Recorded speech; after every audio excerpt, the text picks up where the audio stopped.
Welcome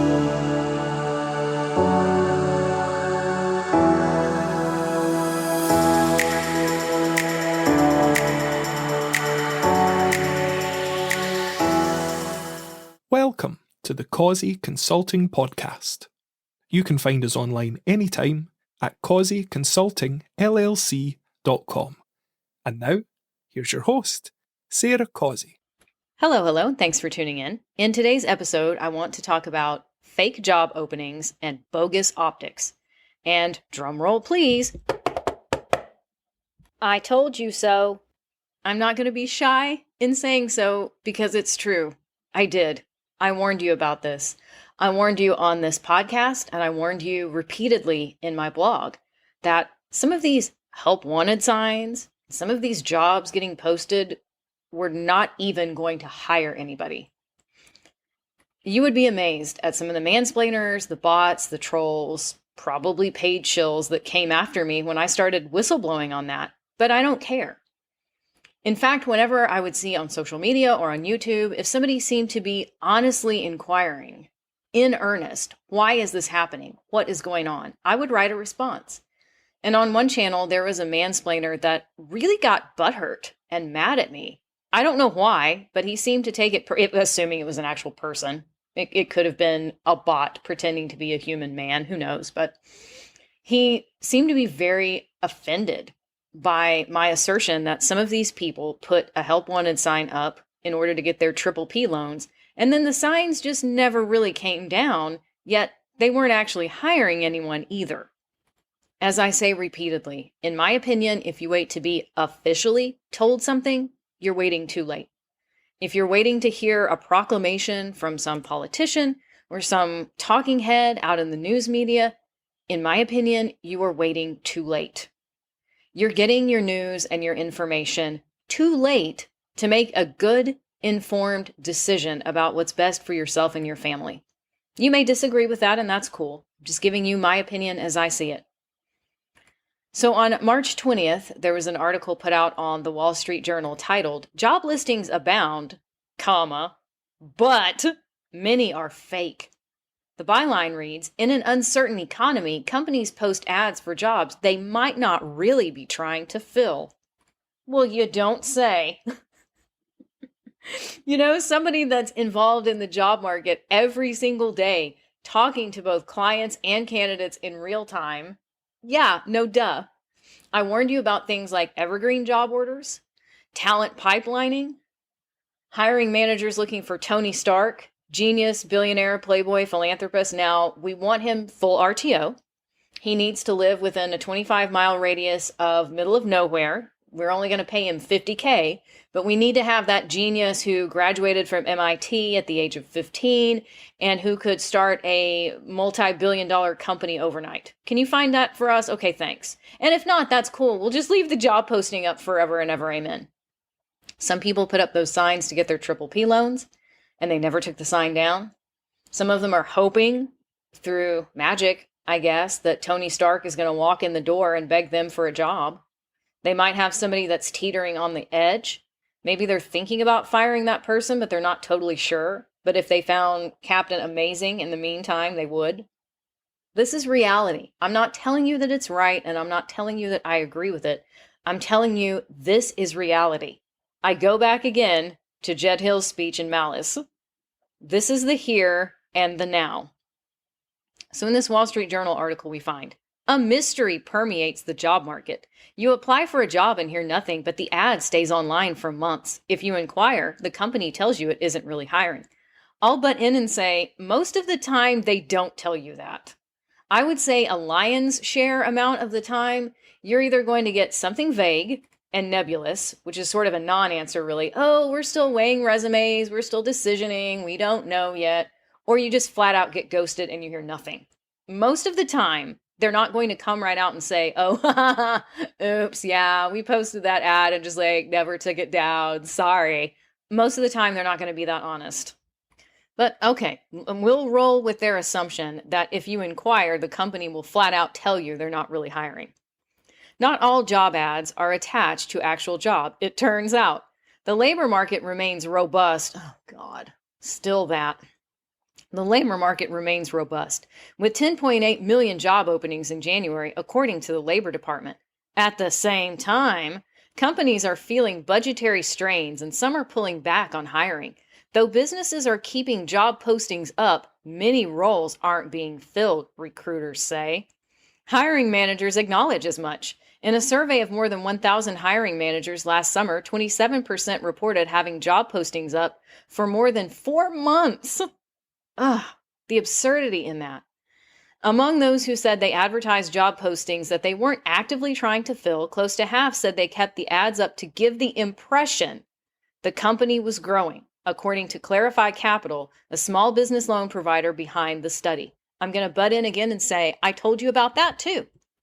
I told you that some of these companies, the day they go out of business, you'll see 58 different open recs on their website. I freaking told you that. I warned you about all of this. So I hope that, like me, you're sitting back feeling vindicated because you got the message months upon months ago, and none of this is brand new information to you. 1/3 of the managers who said they advertised jobs they weren't trying to fill said they kept the listings up to placate overworked employees. Great. Oh, that's nice. Yeah, Bob, you know what? We're really trying to get you some help back here. We know that you're overwhelmed. Hell, Bob, we're advertising, just not getting applicants. You know how it is. The young millennials and the Gen Zers, they just don't want to work anymore. All of these full-grown men are living in grandma's basement and they're smoking dope on the couch because we heard that on a podcast somewhere and Dave Ramsey was talking about it. Give me a break. That is so insulting. They're not actually trying to help out the beleaguered employee. They're just giving the impression that, it's a daisy, we're trying, just not getting those applicants. Oh, well. Other reasons for keeping jobs up, the hiring manager said, stocking a pool of ready applicants if an employee quits, or just in case an irresistible candidate applied. Warned you about every bit of that. Talent pipelining. Let's go ahead and build up a pool of people in the ATS system so we can go through them first if something happens. And then the irresistible candidate. Well, just in case we find Tony Stark willing to work for $50K in the middle of nowhere, great, we'd hire him on the spot. Oh, I'm sure you would, but that's never going to happen for you. Postings for ghost jobs, as recruiters and candidates sometimes refer to them, can be frustrating for job seekers. It's a waste of time, says Will Kelly, who lives in the Washington, D.C. area and has been applying for marketing and writing roles. Mr. Kelly, who has decades of experience as a technical and marketing writer, estimates that when he was job hunting in late 2021, about 20% of listings that interested him were posted and reposted without anyone evidently being hired. Since his layoff from a startup in August, he says he has noticed that most jobs that catch his eye have been up for months. I first thought of it as an anomaly, and now I see it as a trend, he says. Well, I wish that he had been tuning in here. That's all I can say. If that sounds arrogant, I'm sorry. I am really trying to get the word out and have been for months. You don't have to be caught off guard by any of this. It all comes down to who you're listening to and what they're telling you. Hot air and hopium? Nonsense. They have no expertise in the job market, but they're trying to play pretend that they do. Wake up. Given the uncertain economic outlook, some job ads may be more wishful thinking than anything else, says Vincent Babcock, a Nashville, Tennessee-based recruiter. Such a strategy, he says, risks turning off applicants who may view the ads as misleading. They're posting jobs with the intention of hiring, but not anytime soon, he says, adding that some companies posting jobs right now might not be aiming to hire until the third or fourth quarter. Who the hell is he working with? Why are you posting in Q1 for something that you're not going to be hiring for until Q3 or Q4? That's a really good opportunity for you to have a come to Jesus meeting with your clients. If they're having you go out and run traps for people, like you're actively contacting them and sourcing them and establishing that relationship with them in Q1, but they're not going to be hired until maybe Q3 or Q4, that's a teachable moment with your client. I would want to really, if it were me, I would want to really sit down and evaluate who I'm working with and for what reason. Not all money is good money and not all business is good business. For employers, constantly looking for talent can make sense, says Kelsey Libert, co-founder of Fractal, a digital marketing agency. She says her company keeps ads up for associate positions even when they aren't hiring because turnover for those jobs is often higher than other roles. So instead of asking themselves why they're having that kind of turnover, I guess they feel it's better to just keep the ads up ad infinitum. Okay, that sounds smart. Otherwise, you're suddenly in a position where you need to spend a lot of money on LinkedIn ads to quickly drum up interest, she says. An employer that hasn't been collecting resumes along the way might have fewer people to choose from when jobs open and need to be filled quickly, Miss Libert adds. Many college seniors look for jobs from April to June, she says, noting that companies don't want to miss out on that talent just because they didn't have immediate roles open. It's better to string them along. Oh, whoops, oops, oh, gosh. Pardon me. had a frog in my throat there. Oops, that's not what it says. Oh, my goodness me. It's better for you to hedge by leaving some of those job openings up, she says. Some job ads have little correlation to actual job availability because companies require that all jobs be posted even if a candidate has been predetermined. In other instances, especially at larger companies, poor coordination is to blame, says Elliot Garlock, founder of Stella Talent Partners, a Boston-based recruiting firm. Yeah, that also happens, and I've warned you about that as well. We already know that we want to hire Sally's brother-in-law, or the boss's nephew is getting ready to graduate from college, and we already know that he's going to get the job, but our internal policies say we have to interview a minimum of 3 people, so we need to get a couple of folks from the outside, and we'll put them through the dog and pony show. We won't tell them the truth, but in actuality, we're wasting their time. No wonder people are disgusted with the hiring process, and also no wonder so many people hate recruiters. I mean, I think we just have to own it. The system is broken. This is part of another system that feels like it's rigged and needs to be rebalanced. No wonder there was a great resignation. During a previous stint working on talent strategy at Wayfair, Mr. Garlock says the online retailer frequently advertised jobs that it wasn't actually hiring for. Plans and budgets were constantly changing, and so many teams were involved in the hiring process that it was hard to ensure job postings stayed up to date. Well, for one thing, you need to get too many cooks out of the kitchen. If I'm running a project, and that's really how I boil it down too, I'm going to run the project. Because if we start to get Tim and Bob and Sally and Samantha and Susie and Robert all involved and nobody knows what's going on, the left hand doesn't know what the right hand is doing, it becomes a giant mess. You really need somebody to make the executive decision to clean it up. It's not because we were ill-intentioned and out to trick the candidate market, he says. Wayfair says it intends to fill every job it posts and makes every effort to treat candidates with care. The company, which announced layoffs in January, says that it is transparent with applicants about changes in hiring decisions and, for companies of its size, removing job postings takes time. Yeah, you have to go into the ATS system and click like 2 buttons and hit the button that says, close this job. Yeah, that's like so time consuming. Companies might also be reluctant to take down ads, Mr. Garlock adds, because we don't want to signal we're slowing down. So we'll let these things ride. Thank you. They don't want to ruin bogus optics. They want to give the illusion. I go back again to Gordon Gekko. Capitalism at its finest. The illusion has become real. And the more that illusion becomes real to them, the more they want it. We don't want to let anybody know that we're not actually hiring. There's a company I know of that point blank told me we're going on a hiring freeze, but we're going to leave 3 or 4 job postings up just because we feel like it would look bad if the job openings page was totally blank. That's the kind of stuff that goes on behind closed doors. Trust and believe. Brooke Williman says applying for jobs lately has felt like chasing a series of mirages. But, hey, people are doing great. 2 open jobs for every 1 unemployed person, 3.6% unemployment rate. People are doing great. The system is sound. Wink, wink. Miss Williman, who lives in Nacogdoches, Texas, estimates that she has applied for around 500 jobs since receiving her master's in business and public administration last year. Typically, she doesn't hear back, she says.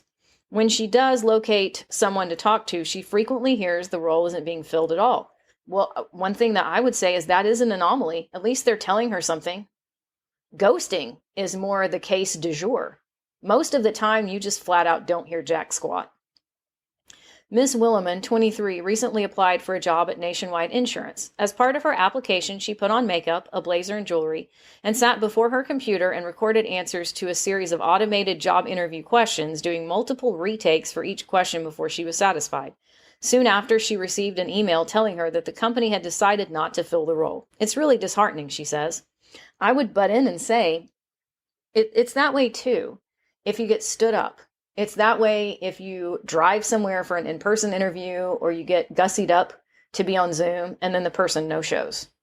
I had someone who sent me an RFI, RFQ. They approached me. They came into my funnel and they wanted to have, of course, a Zoom call, a 20-minute Zoom call. Let's look at each other on camera.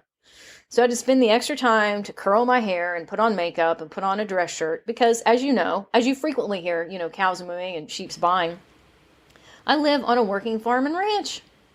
I don't walk around up in this piece in a dress shirt all day with my hair and my makeup totally done. Let's be real. Most of the time I have hat hair and I'm either in a t-shirt and jeans or sweats, depending on what the weather is doing.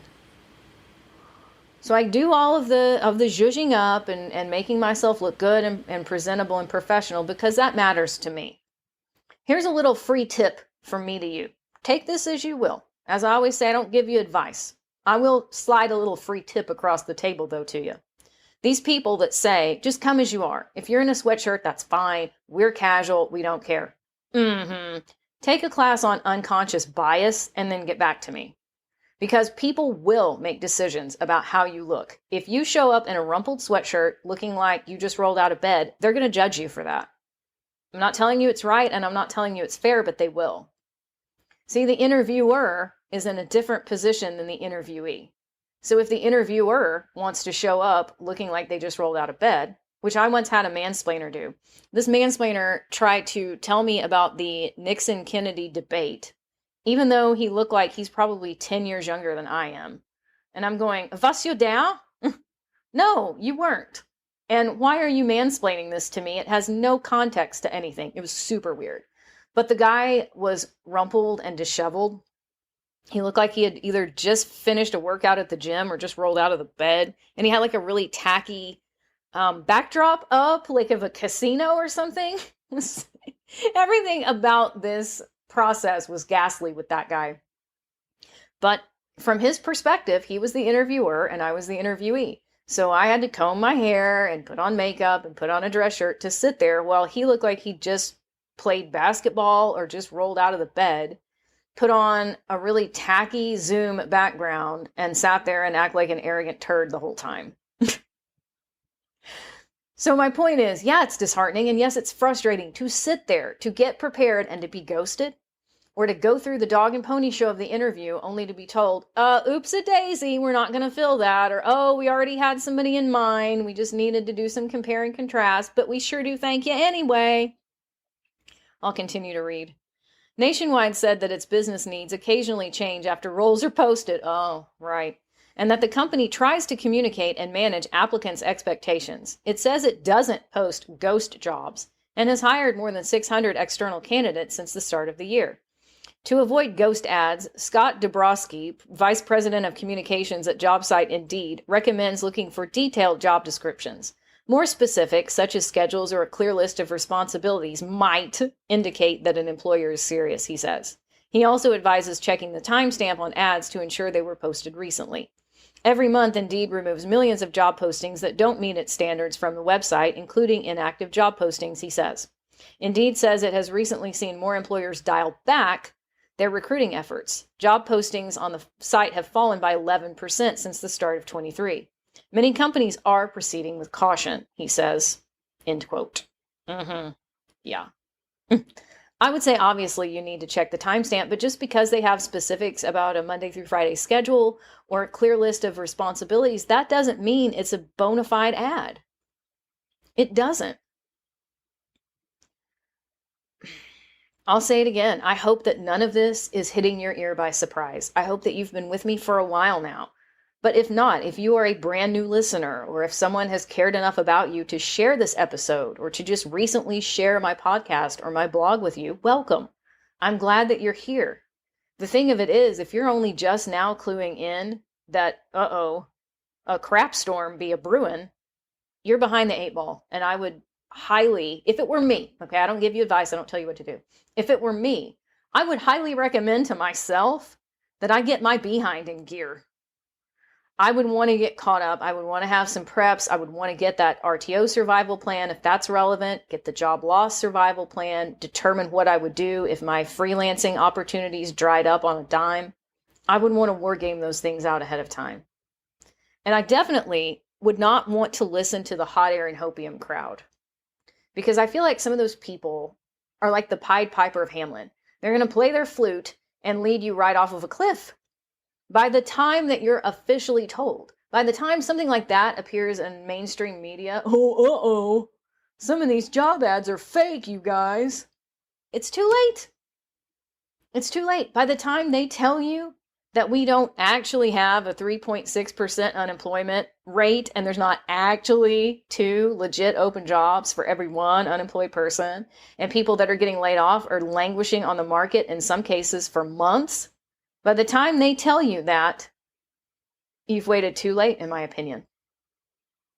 Stay safe, stay sane, and I will see you in the next episode. Thanks for tuning in. If you enjoyed this episode, please take a quick second to subscribe to this podcast and share it with your friends. We'll see you next time.